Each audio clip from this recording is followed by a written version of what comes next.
जय हिंद दोस्तों। पिछले क्लास में कोशिका तथा कोशिका सिद्धांत की चर्चा की गई थी। आज के क्लास में कोशिका सिद्धांत के अपवाद एक्सेप्शन ऑफ सेल थ्योरी की चर्चा की जाएगी। अब आप लोग को लगता होगा कि अपवाद क्या है। अपवाद गांव घर भाषा में नहीं कहे छे कि बाछल छे बारल छे एकरे अपवाद कहे छे। तो अपवाद जो है यानी जो समाज के कार्यों में भाग नहीं लेते हैं, सामाजिक गतिविधियों में भाग नहीं लेने के कारण जिसको समाज से निकाल दिया जाता है, इसी को अपवाद के नाम से जाना जाता है।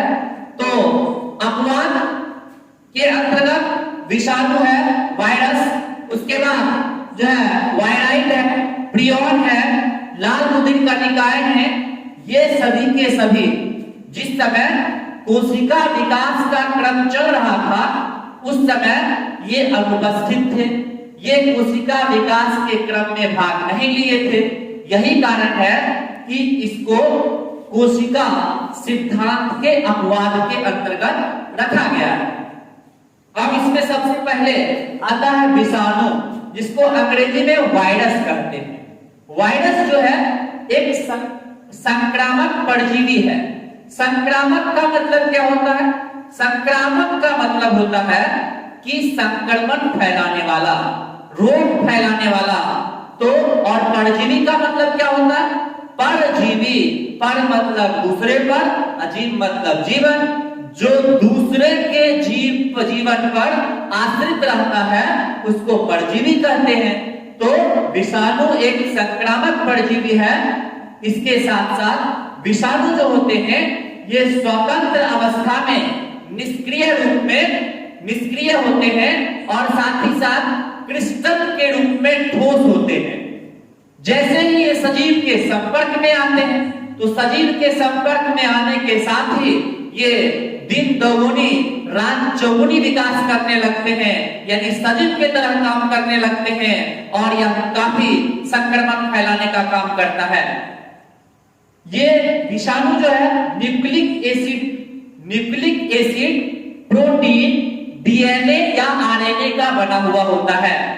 इसके साथ साथ इसमें अब कहिएगा डीएनए क्या है, तो डीऑक्सीराइबोज न्यूक्लिक एसिड। अगले क्लास में इसके बारे में डीएनए और आरएनए के बारे में चर्चा करेंगे। उसके बाद जो है ये विषाणु जो होते हैं सजीव एवं निर्जीव के बीच का कड़ी होता है। सजीव एवं निर्जीव के बीच के कड़ी का मतलब क्या होता है? यानी यह विषाणु जो है यदि किसी निर्जीव वस्तु पर होता है तो यह निर्जीव की तरह काम करता है और जैसे ही सजीव वस्तु में प्रवेश करता है तो यह सजीव की तरह काम करने लगता है। और यही कारण है कि विषाणु ना तो निर्जीव है ना सजीव है, यह सजीव एवं निर्जीव के बीच का कड़ी है। इसके बाद आता है वायराइड।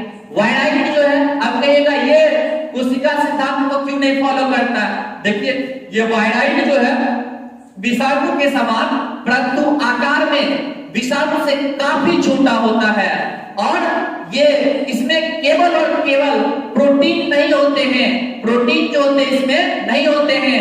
और ये पौधे के अंदर पादप के अंदर ये रोग उत्पन्न करता है। यही कारण है कि वायराइड को कोशिका सिद्धांत के अपवाद के अंतर्गत रखा गया है। उसके बाद आता है प्रियॉन। प्रियॉन जो है इसमें केवल और केवल प्रोटीन पाए जाते हैं, न्यूक्लिक एसिड नहीं पाए जाते हैं। और मनुष्य तथा पौधे में यदि यह प्रवेश कर गया तो उसके तंत्रिका को नष्ट कर देता है, उसके तंत्रिका तंत्र काम करना जो वो निष्क्रिय हो जाते हैं, इनएक्टिव हो जाते हैं। और आकार के दृष्टिकोण से प्रियॉन कोशिका से काफी छोटा है।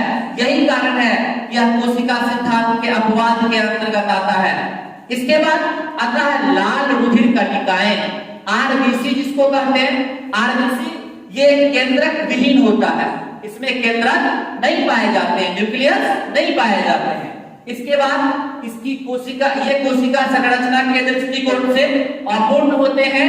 यही कारण है कि कोशिका सिद्धांत के अपवाद के अंतर्गत आते हैं। फिलहाल लेते हैं ब्रेक। मैं mister H Rahman Rahman concern coaching से कैमरामैन प्रवीण के साथ नमस्कार, नमस्ते, जय हिंद।